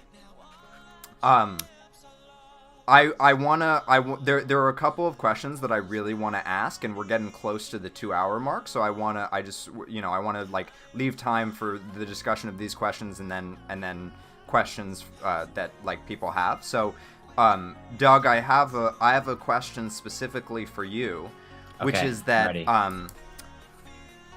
I think I don't know if it's a weakness on my part necessarily, or what it is, but I have a thing where when people that I really admire come into my chat, even y'all to a certain extent, like even you three to a certain extent, like when y'all come into my chat, I like fangirl pretty hard. And I think that it makes some people uncomfortable. Like I think that, like, for instance, I think one time like Shia came into my chat. Shia Bun is one of my favorite streamers, and I fangirled pretty hard. I think I made him kind of uncomfortable. And and Doug, my impression of you is that you have such a, and it might tie into the like performance piece that you were talking about, like the way that like stream is a performance for you, but like you just seem to have such a equal attitude toward everyone. Like everyone is just like your buddy, and like and I don't know if that's better or worse, but I kind of admire it and kind of don't know how you do it. And so I wanted to ask you a little bit about how you sort of feel and handle like people you really admire, like joining your community. It's hard. Like I think because you do, like if you admire someone, you get really excited when they show up, and I think, and there's certain people who you just really like, and you just get really excited to see showing up. I think the for me there's two things. I think the first thing is that like, if you're in my stream, like just the fact that I think you've taken the time to just come and hang out, that just means a lot to me. So I think, I just automatically, like if somebody just pops by and is hanging out and is chatting, and I appreciate that immensely, because that's what I'm here for, is just like hang out and make content for people. So I think that's the first thing. I think the second thing is like, I like to bounce around, and I like to, if people raid me, I like to go back and, hang out in their stream or say hi or whatever. But a big thing that I like to just be a chatter sometimes, I don't want to be like, like I just like to hang out. You always want to be the DugNutt. Yeah, sometimes I just want to be Doug, or or just DugNutt. I don't want to be I don't want the. So I think like it's nice. Like I just want to go in and chat in the stream and just hang out and just be one of the crowd, And sometimes it does make me uncomfortable when I'll like pop into a stream and then just start chatting and say hi, and then you immediately get the shout outs and you immediately get don't get me wrong, I like endlessly appreciate it. But then you kind of get into the cycle of like, oh, thank you so much, like thanks for the shout out, and then you kind of have that mantle. The mantle on you, yeah, of being like, oh, this is another streamer in here, and either they're just here to like self-promote, or they're just here to, and like that's not what I want to do, because I think I actually really I'm not a huge fan of going into other streams and talking about my own stream, to the point where like I don't even use my own emotes in other chats, because I think it's not about me at that point. It's about, I mean, it can be about you. It's like not always about the streamer, but like you're in their space and you're there to hang out in their community, and I don't want to be pushing my own stuff on somebody else, because I think that's the, yeah, like, and some people like, there's nothing wrong with using your own emotes in someone else's chat, or if that's your thing or whatever, or that's just me personally. I'm very self-conscious about that. But I think like a lot of the time I just want to be a chatter, and that's the space I want to, and that's the space I want to exist in sometimes in other chats. And so I think I'm very conscious of that when other people come into my chat too, is that not everyone's going to want to chat, and also everyone has lives, and like you're here and you don't have to be here the whole time, and you don't have to just come hang out, enjoy, take care of yourself. If you have to go, if you have to take a nap, if you fall asleep, right? Like who cares? Like we're just here to hang out, and I think that's the thing for me, is just to like we're all here just having a good time, and if you're popping in and out, cool, and if you're not, whatever. Like who cares? Like if you show up 10 minutes before the end of stream, cool. If you show up right at the beginning, awesome, right? Like it doesn't matter. It's just you got to work around your own life too. You shouldn't be like sacrificing things in your life to be in you know what I'm saying? Yeah. So like what I'm really hearing in terms of like the question of like how do you sort of my impression of like how you treat everyone's just sort of like equally, and like everyone's just another person popping by, is that there's two parts. The first part is that you're really genuinely grateful for every single person that pops by, because them like making that time commitment, because life is busy and everything, like is a huge deal in itself. And then the second part that I heard you say is that because you have the experience of like just wanting to be a chatter sometimes and not wanting to be a streamer when you go into other streamers' streams, you sort of try to honor that for others. That raises the question for me of like, and please, anyone else feel free to chime in if you have additional thoughts on this, because this is something that like I'm really interested in learning more about. The additional question that pops up for me is like, how do you strike the balance between like being gracious, like so so many streamers are so like wonderful and gracious in terms of like giving shout outs and like making other content creators feel appreciated and everything, versus like overwhelming them and fangirling too hard and making them uncomfortable and not letting them be a chatter.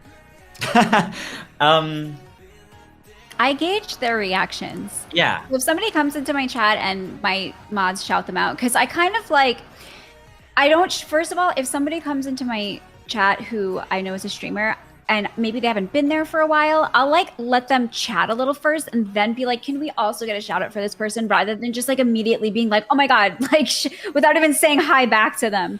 Yeah. But I gauge their reaction. If they're like, there have been some people that were seriously like, no, like, I am not here for that. I'm here to support you. No shout outs. And I'm like, okay, like if you're absolutely sure.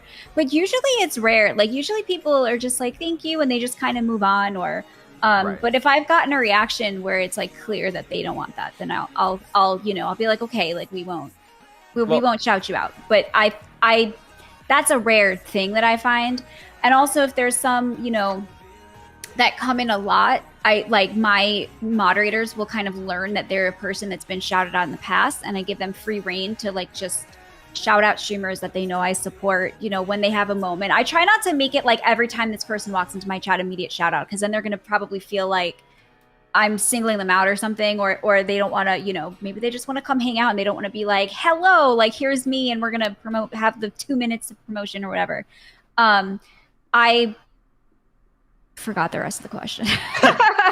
I'll try and shout out like even like when it comes up naturally, like I think like Tech, you were in my stream the other day and we were chatting and you were hanging out, and I think like very naturally it came up I think was it the Patreon course or something, and it might have been like, this.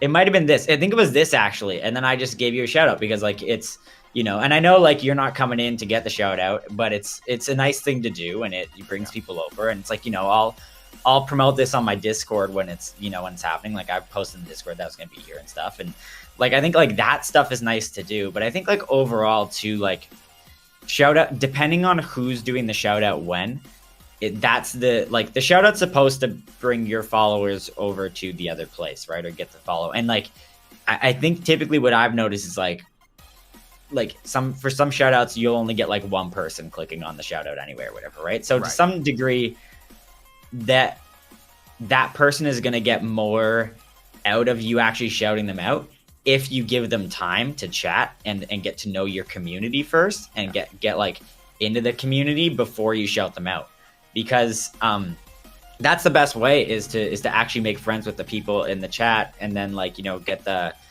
shout out, and then that's what will bring people over instead of you just popping in and getting the shout out and then just bailing or whatever, right? Like if you're trying to, if not that that's what people do to like they're just, most people are there to hang out, but that's how shout outs work, I think, or that's how I find that the shout outs actually get you the most traction, because the reason why you're giving someone a shout out is to bring people over to their channel anyway. So Totally. That's what I find is the most effective way to like give people shout outs, is to just let them sort of like hang out for a bit, and then you can kind of, if that's someone you really want to give a shout out to, then you can give them the shout out, and that'll be the most helpful for the other streamer. In my opinion. But I think like going back, what I was going to say too about the viewership thing and like new viewers coming in, what I wanted to add is like, I've made so many like amazing friends over Twitch that like I never thought would, which I like never really thought would be the case. I don't know what I thought I was getting into when I started streaming, but like the amount of friends I've made has just been like incredible. And I think that like, I just treat everyone who comes in new as like somebody who could be just like one of those great friends further down the line. Like I've had like new viewers in the last week come in who now are just like regulars in there every day, and it feels like they've been there since day one, and I think that that's what's wild is sometimes you get so comfortable with the people who are in your chat and you get to know them so well that you're like, okay, yeah, these are these people, and then someone new comes in, you're kind of like, who's this new person who's coming in here? But I think like some people really just integrate really well, and I think if you just treat everyone as like potentially one of those people, I think it becomes way easier, because then everyone's just a friend right away. Totally. That makes sense. I like to think I'm really friendly and welcoming, but it always depends on how they enter my chat. Because I've had so many experiences, right? I never want to be like, hi, how are you? And then the person's like, show boobs. Because then I'm like, I just wasted a moment being like nice to this person. So usually I'm just like, hi, how are you? And then like, I kind of wait for them to talk a couple more times. And then I'm like, I sort of try to gauge them, because I try to be really, but like, I feel like you also can know right away.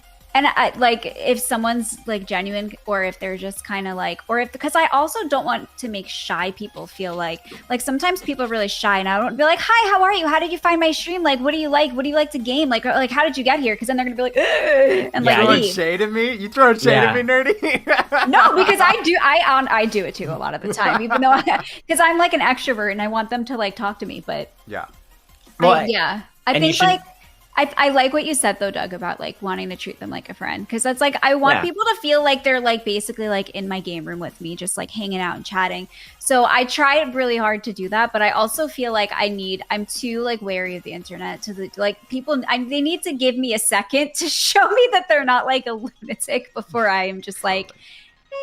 Yeah, and I think too, like going back to the streamers popping in chat as well. Like I think you know, and what Nerdy was saying too is like you have to kind of gauge how someone else like it's hard because you're just going off of like a single like or two text like you know chat messages maybe, right? And like sometimes you'll be like, hey, how's it going? And they'll be like, good, and you're like, all right, cool, and you'll like kind of move on, and maybe they'll engage or maybe they'll leave, right? But like I try not to like prod too much, or like if another streamer comes in, like somebody I admire or whatever, you know, you'll ask them questions and you'll chat with them, but sometimes they just want to lurk and stuff too, and that's cool, right? So I just try not to, and sometimes people are just on Twitch because they just want to lurk and that's all they want to do, and that's fine too. I don't really go like, I just kind of will try and engage, and if someone wants to engage back, cool, and if not, like no worries, right? And then I'll just sort of leave it be there, and I just kind of give that. That's the sort of mentality I have with like everybody, because you know there's nothing more awkward too than being like, hey, this person's still here, right? Are you and you're like asking questions to somebody who might have like left or just wants to be lurking or walked away from their keyboard. And also that I think puts a lot of responsibility on the viewer as well, which they shouldn't have. You know, because as a viewer you should never feel like you have to be there like and can't leave, right? I think that's terrible as well. So totally, because then you don't want to show up in the first place. Yeah. GoWMan, did you have something that you wanted to throw in? I mean, just going to the shout outs, I think they used to bother me like going in because I didn't come in for attention. I didn't want that attention. But I think it's just something that's, you know, I've accepted when I go into a channel, the shout outs and stuff, and I just kind of brush it off. No big deal. I'm there to support whoever I'm in there with. I also kind of look at shout outs, kind of like what Doug was saying, the equivalent of follow for follow. Like the whole trend of the follow for follow stuff. How does that really help you if you've not engaged with that streamer, if you've not built the relationship with that streamer, and heck, even, you know, play games or collab with the streamer? How is that really going to bring people over to your channel by doing a follow for follow method? So I always like to get that engagement with the streamers and be friends with them. And I never like to talk about my stream and I'm a streamer and all that. Like the question always comes up, are you a streamer? It's like, yes. And then they're like, oh, okay. And then we talk about it, but I will never bring it up in a stream that I go into, because I completely think that is the wrong mentality and the wrong way to go about things. Yeah, I'm totally with you. The part that I really struggle with, like everything that y'all are saying is making, you know, total sense to me. And the part that I really struggle with is I think that one of my strengths in streaming is like connecting quickly with people and like making people feel special. I think I'm pretty good at that. And with streamers, a really easy and simple way to do that is to make them feel special about their stream. And yet, I know that it also, a lot of times, makes people feel uncomfortable. And I can relate. Like, shout-outs, I never know how to react to shout-outs. So I struggle with the balance of, like, I want to make everyone who comes into my stream sort of, like, feel special and appreciated and everything. And at the same time, like, maybe I should start shying away from that, like taking that easy route of like making them feel special through their stream and find something else that I think making someone feel special through their stream is like not a problem. I think it's just you want to, when like sometimes when someone gets a shout out right away, it's like they don't feel like they've earned it, you know? It's like you feel like you're just showing up and you're getting a participation badge kind of, right? Whereas like I think like if you're shouting it out after like you know, that person said something like particularly funny, or that person was like engaging with the community or whatever, or having a good time in chat, and then you get the shout out, it's like, oh, okay, I actually like, yeah, like if these people might want to, because also like sometimes, I don't know about you guys, but like I'll hang out in communities where I feel like my community wouldn't necessarily vibe with that community or whatever, or I'm just hanging out because I like the stream, or this is what I want to watch right now, and that's fine. And like and you don't need the shout out, or you don't want the shout out, because like, well, like it just makes you kind of uncomfortable, right? So I don't know, maybe that's just me, but like but yeah, I think like if you can give someone a shout out after, like it makes them feel better, because they I'm rambling, but you know what I mean. No, once it feels more natural, for sure. Yeah. Okay, cool. Okay, last question before we end with questions from chat. I wrote down a couple that I saw throughout the stream, so we'll get to those. But the last question that I wanted to ask is, and I mean, we could go on. I could literally go on for hours with this. I'm loving. I hope that y'all are enjoying this, because I'm loving it. But I want to be considerate of y'all's time. So the last question that I want to end with is, who are some content creators that you really admire? You. Oh, shush. Oh my god, I have so many. Are we talking Okay, let me ask you this. Are we talking about content that we personally have like interacted with, or content creators that are like, like people that they're like the celebrities that like they don't know we exist, but we like them? Here's the way that I'm looking at it. So there's a video that Ludwig did, where he talked about like some of the like best ways to get started streaming, and one of the things that he said was like, come up with like 3 to 5 content creators that you really admire, that you would sort of like to emulate in terms of your own content, things that like you draw inspiration from and sort of apply to your content. So whether they are friends that you interact with on a personal level, or whether they are large streamers, doesn't really matter to me. What really matters to me is like the people that you like sort of actively draw inspiration from in terms of your own stream. Okay. So should I like just say a sentence about Each what one. They kind of yeah. Sure. Okay. So Like the first person. Yeah, go ahead. Yeah, the first person that popped into my brain is a streamer called 8BitD.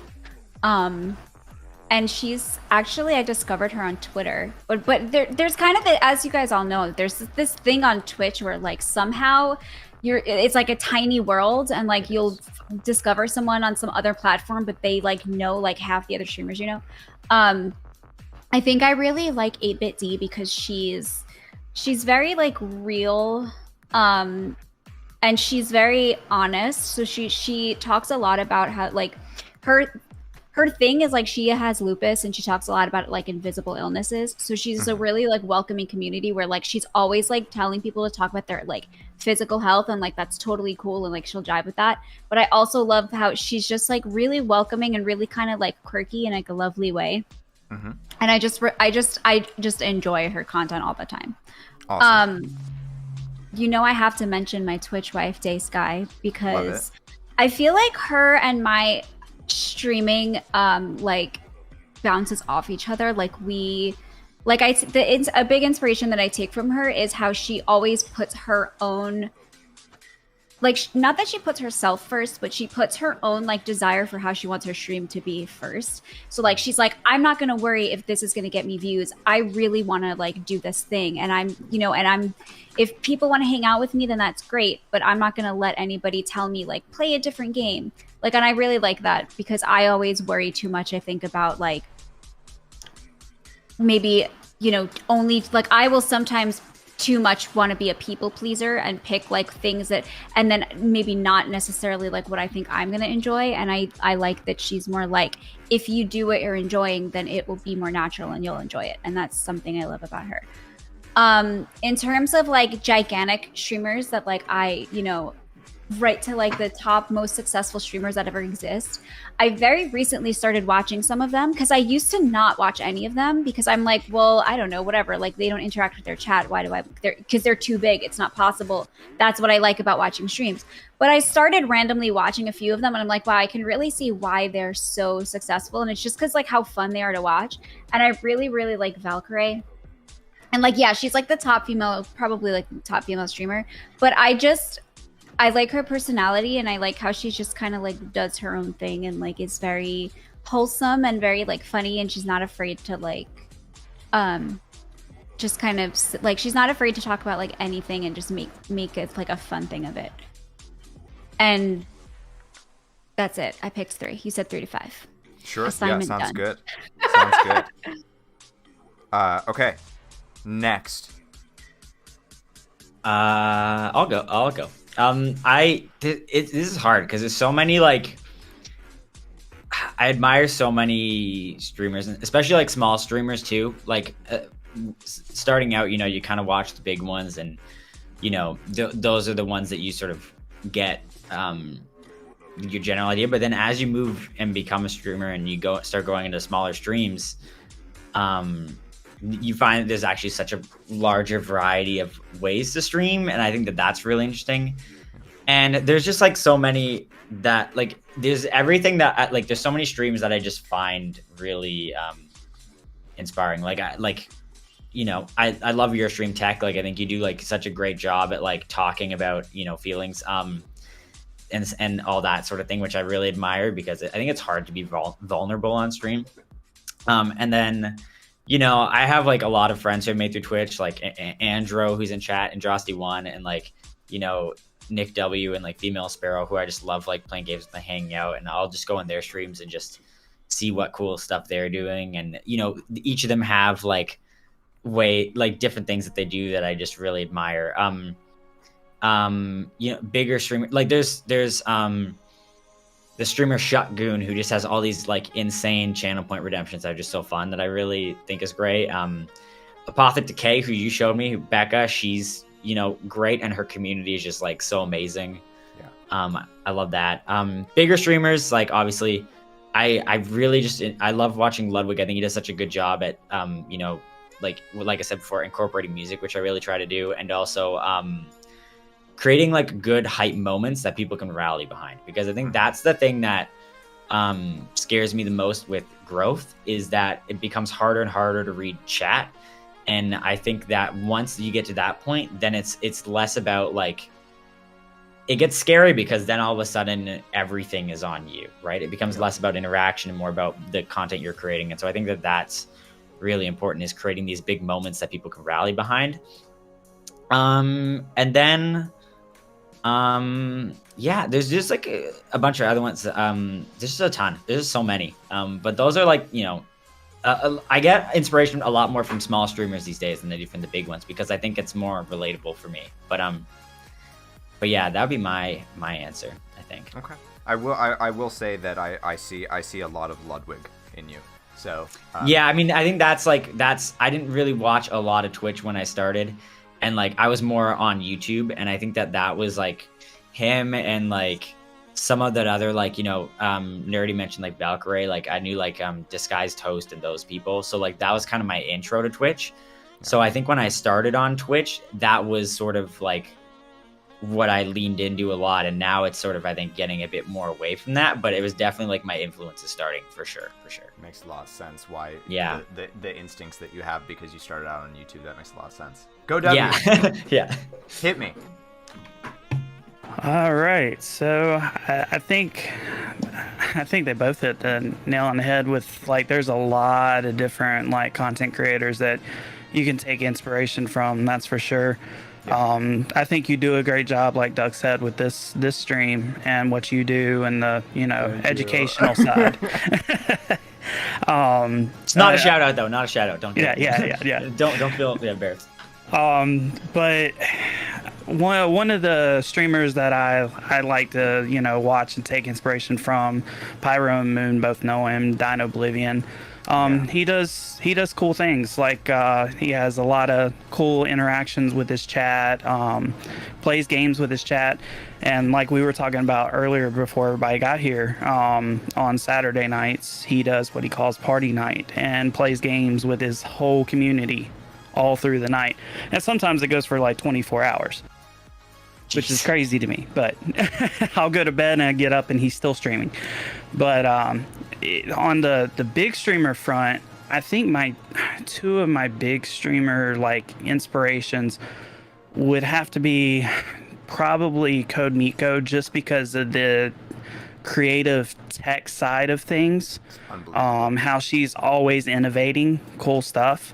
Yeah. And then for a confidence side of things, I think a lot of people forget about Sweet Anita and all the stuff that she's overcome and how she deals with chat with having Tourette's. I think she's a great inspirational big streamer. Totally. Well, cool. I'm having to hold back so many thoughts about all of this because it's all so juicy. But like I don't want to push it over 2 hours, and we might anyway. The last, first of all, thank you all for doing this with me. I hope that you got something out of it, because I know that I did. Yeah. For sure. Good. I just like talking about this. I think it's such a weird thing that it's hard to find people to like chat about with, because it's such a weird, unique experience. So I think Totally. I just always enjoy talking about it. Totally. I That's agree. where the Discord plug comes in. Yeah. Exclamation point cock. Look at my cock. All right. With two C's. With two C's. Two C's. Yeah. And Yeah. so then the last part that I wanted to ask about is if anybody Nerdy has a Miko emo. If anybody has if anybody in chat has any questions that they want to ask, I wrote down a couple in case, like none come up, and we can talk about them real quick. But I just wanted to see if anybody wanted to ask any one of us anything, any four of us anything, all that jazz. And while we're sort of waiting, I'll bring up the first one, which is just sort of a meme question that Birdie asked, which is what do you think of the new name for the educational Discord, GoWMan? Yeah, I do. You rewrote that one down. Dang it. Oh yeah, when your joke becomes reality, man. Yeah, good stuff. Yeah. I love it. I think our new icon is mwah. Iconic. It's iconic. It's iconic. Yeah. Y'all are so punny, let me tell you. Yeah. RL, it's very rare to be able to talk to people about these things. Some don't even know what streaming is, and some don't have any thoughts about it except from just watching it. Yeah, for sure. Trying to catch up on chat. Oh my god. I'm high What's already. your favorite stream game currently? Off-stream game. Oh, off-stream game. Off-stream game. Ooh. You know what's weird is like these days I don't actually play a lot of games off stream. Same. And it's I game so much on stream. I don't even like. Usually, I'm sorry. I didn't want to interrupt. You go ahead first. No, I'm with you. And I think like it's bizarre because sometimes I feel guilty playing games off stream because I'm like, is this content that I could be using on stream? Like, and I'm wasting it by playing it off stream. But I have played. Sometimes I just do because like sometimes I know there won't be good stream games. I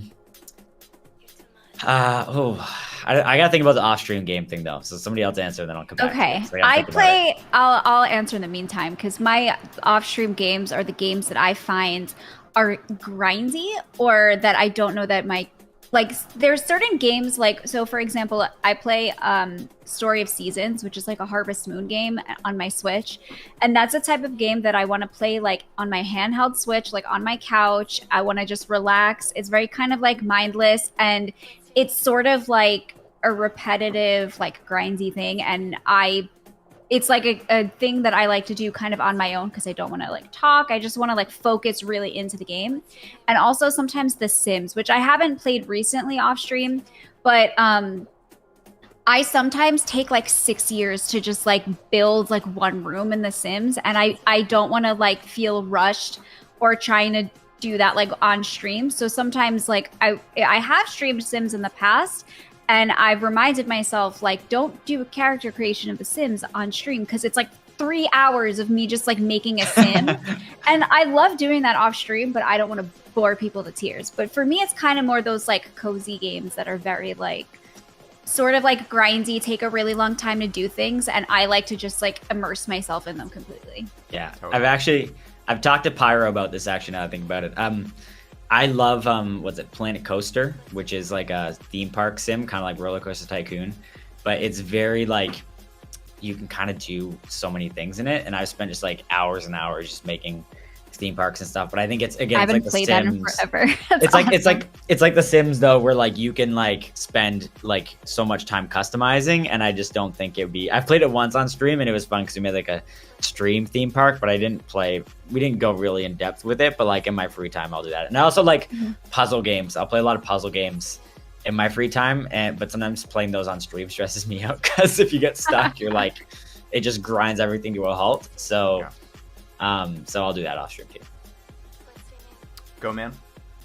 I'd say most of mine are like, MMOs that you're doing grindy stuff in and you don't want to stream it and bore everybody with it.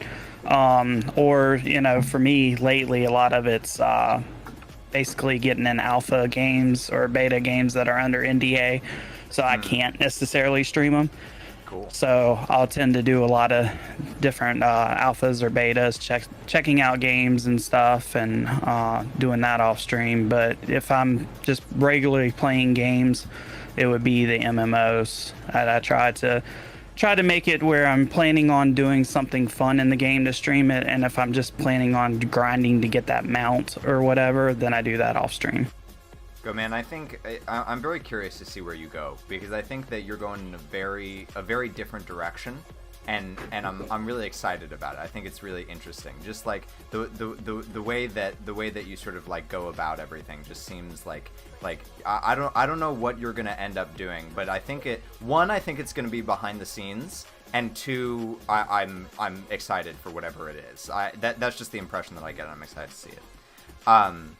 I don't really play games off stream anymore. If I'm not streaming, I'm working, or I'm working on stream, or I'm spending time with Birdie. That's really it.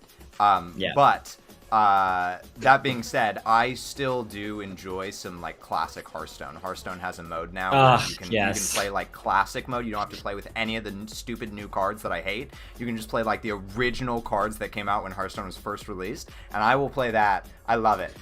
We'll have to play sometime. I've had to stop playing Hearthstone because I spent so much time playing it that I was not getting anything done. But we'll have to play sometime because totally. Yes. Yeah. And So Hearthstone is like, I've always loved trading card games. My first game that I ever really got into was Yu-Gi-Oh, and then I found Hearthstone, and I was like, I don't have to like go over to my cousin's house to be able to play this. I can play online anytime I want. It was great. So I've just always loved trading card games. But okay. Pyro asked, do you all have any recommendations for like artists, commissions, etc.?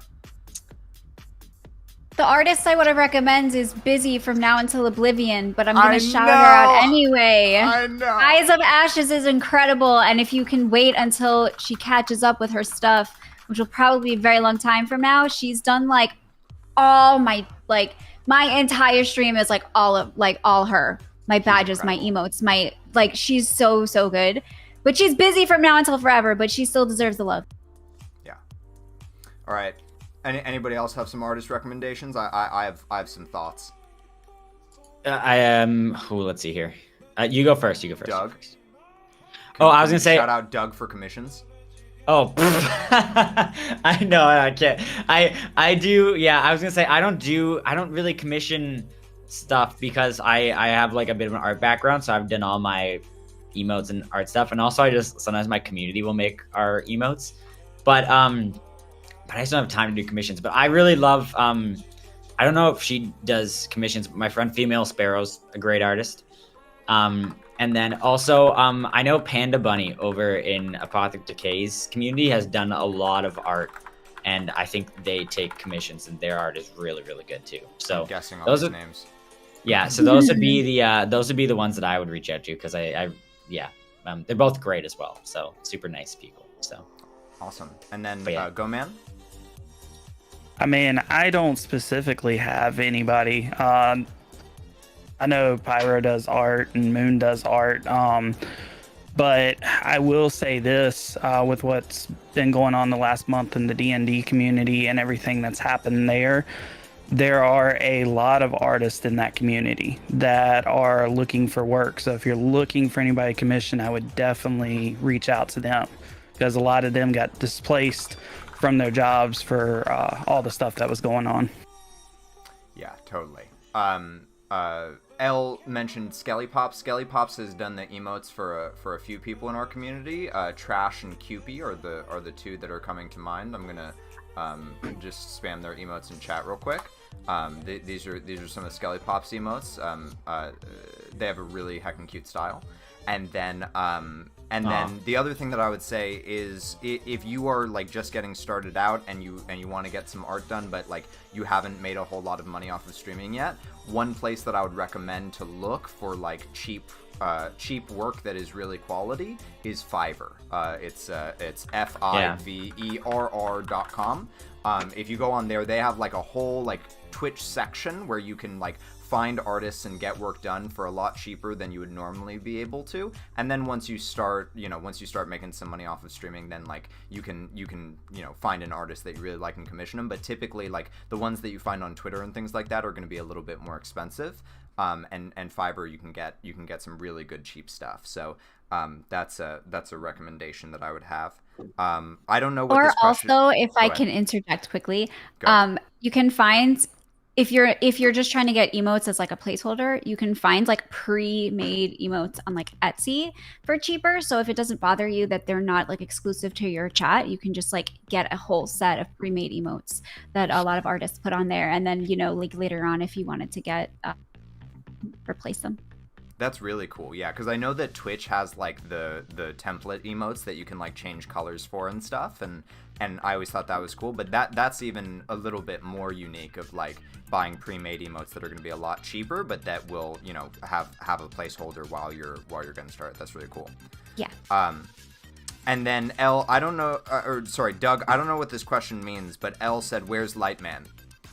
Oh, I have a lamp that I made that's like a man. It looks like a man. He's got like, it's made of pipes and stuff. He's been sitting behind me for a while, but it was just because I didn't have a spot for him. But last night we were talking about him, and so I moved into my bedroom. So now he's in my bedroom. Gotcha. But yeah, Gotcha. This is a lamp that I made. I can bring him back if you miss him. Cool. Yeah. All right. Well, I wanna, not to make anyone uncomfortable, but I want to give one last shout out to all of these amazing content creators. I brought them on today because in one way or another, I really sort of like admire or appreciate the work that they do, and so I would highly recommend like every single one of these people has like the tech stamp of approval. So first we have TheDugNutt, who is just like he sort of like came from the YouTube sphere, which makes everything so much clearer for me now that like he just has like fantastic instincts when it comes to streaming, because when you come from YouTube, like you already have that just sort watching. Of like, I just watch. Mostly. Yeah. When you watch YouTube, you already have that sort of like narrative like framework in mind, and you bring that to your streams, and it just makes you a better streamer. Then we have GoWMan, who like I said, like he just the way that I'm a little, GoWMan was a little shy today, and that's totally fine. I hope that you didn't feel like you didn't get to participate in the conversation. You were just No, I do much better in text than I do like talking in groups on the mic. That's just okay. me. Good. I hope that you, yeah. I was worried that you didn't feel like you had the opportunity to talk. So I'm glad that it was just that you were feeling quiet. No, and everybody was having such a great time talking back and forth. I was actually enjoying listening to what they were saying. So no, you're great. Good. And in the text conversations that I've had, and I mean even today as well, but even like in the text conversations that I've had, GoWMan is like just he has a whole lot of knowledge in his big alien head of his, and like if you have questions, again, join Cock and feel free to ask him about it, because he has a lot of knowledge that he can share. And then finally, Nerdy is just like I've had the honor and privilege of working pretty closely with Nerdy on a few projects actually, and I don't know that I've ever so effortlessly collaborated with someone. I don't know that I've ever like Nerdy and I. One of the things that I do for Nerdy is I like edit her YouTube videos, starting in the since the last YouTube video that she posted, and like she'll come back with like some notes, and they're always like spot on, super clear, super easy. I'm like, yeah, that makes total sense, and then like they make my editing better, and like she's just great. So I would highly recommend checking out Nerdy as well. Thank you, and you are a wonderful editor. Thank you. So yeah. So any last words before we end for the day? Thank you for putting this together. Yeah, thank Really you. fun. Yeah, thanks. Yeah, Of course. it's a blast. All right, good. Well, Yeah. enjoy. I think that Also, everyone, it's it's September. Go sub to Tentacle Tech, 20% off. You know, just drop those. Any primers in chat? Any primers in chat? Any primers? I wish I knew how to, because I know that like Ludwig makes like bank off of Prime subs, and like I feel like whenever I do the like Prime shout out, like I never get a Prime. It never. No works. one has. No. I just do it as a joke. But I don't think like unless you have like a super huge chat, there's like 1 in 20 people who have Twitch Prime. I think is kind Totally. of yeah. This is funny. All right, sorry. Continue. If we sub right now, does everyone on camera get to twerk? I don't think that you could pay Nerdy enough to twerk on camera. I don't think she would go for it. I don't think you want to see me twerk. Yeah. I want to see GoWMan twerk. That's what I want to see. That would be good. That alien booty. It's out of this world. So again, thank you all so much for doing this. I've loved this. I will probably make this into a YouTube video, which I imagine that y'all were expecting. Sure. Yeah. But yeah, thank you all so much, and I will talk. Oh, I know that 2 of you at least, Doug and Nerdy, are streaming later today. So be sure to catch their streams and all that. 3:30 Eastern Standard Time. Thanks. What time are you streaming, Nerdy? Yeah. Probably like 1:30, so like in 15 minutes. So go to 15 Nerdy's minutes. stream. Yeah. Go, man. And then we can raid Doug. Oh, I don't know about today. Okay, cool. All right, and I'm gonna keep streaming just a little bit. I'm probably gonna play like a little bit of Jackbox for some fun, and then we'll like do some stuff. So stick around. I'm just gonna say bye to everybody. All right.